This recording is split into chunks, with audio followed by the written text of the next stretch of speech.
Republican tax overhaul clears the House, but Senate passage could prove to be the real test. In a high-stakes party line vote, the Republican-controlled House passed a sweeping overhaul of the tax code Thursday that dramatically cuts the top corporate rate and lowers rates for individuals and families while taking away deductions and credits. The 227-205 tally was a victory for House Speaker Paul Ryan, Republican Wisconsin, who needed to show his party could deliver on a major campaign promise and produce a significant legislative win for President Trump. But House passage is only the first step in what could be a tough and combative process. White House Press Secretary Sarah Huckabee Sanders hailed the House vote as a big step forward, fulfilling our promise to deliver historic tax cuts for the American people by the end of the year. A simple, fair, and competitive tax code will be rocket fuel for our economy, and it's within our reach, Sanders said in a statement. Now is the time to deliver. Whether Thursday's vote is a sign that one-party government under Trump has started to click, or whether it's a Pyrrhic victory that founders in the Senate like the GOP's earlier attempt to repeal and replace the Affordable Care Act, will be decided in coming weeks. Senate Republicans are drafting a bill with divergent individual tax rates, business rules and phase-outs. They also added a provision to repeal the Obamacare individual mandate, complicating the politics and the policy of their proposal. Oregon Senator Ron Wyden said tax policy is tedious stuff that doesn't always capture the public's attention, but healthcare resonates. Now that they have made this a healthcare issue, I can tell you we're hearing from grassroots groups all over this country, Wyden, the top Democrat on the Senate Finance Committee, told reporters. Republicans in the Senate hold just 52 seats, meaning they can afford to lose just 3 votes if all Democrats vote against it. Already Senator Ron Johnson, Republican Wisconsin, said he cannot vote for the current plan, and a few other GOP senators have raised concerns about elements of the Senate package. Senate GOP leaders plan to bring their tax bill to the floor the week after Thanksgiving.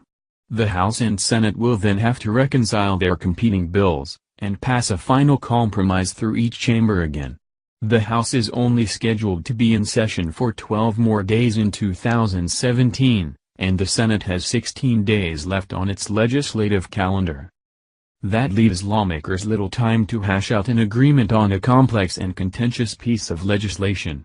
The tax bill will have to compete with other priorities, including a must-pass spending bill to keep the government open past December 8, when current funding will run out. In the middle will be Trump, who has proved to be an unpredictable and easily distracted ally for congressional Republicans.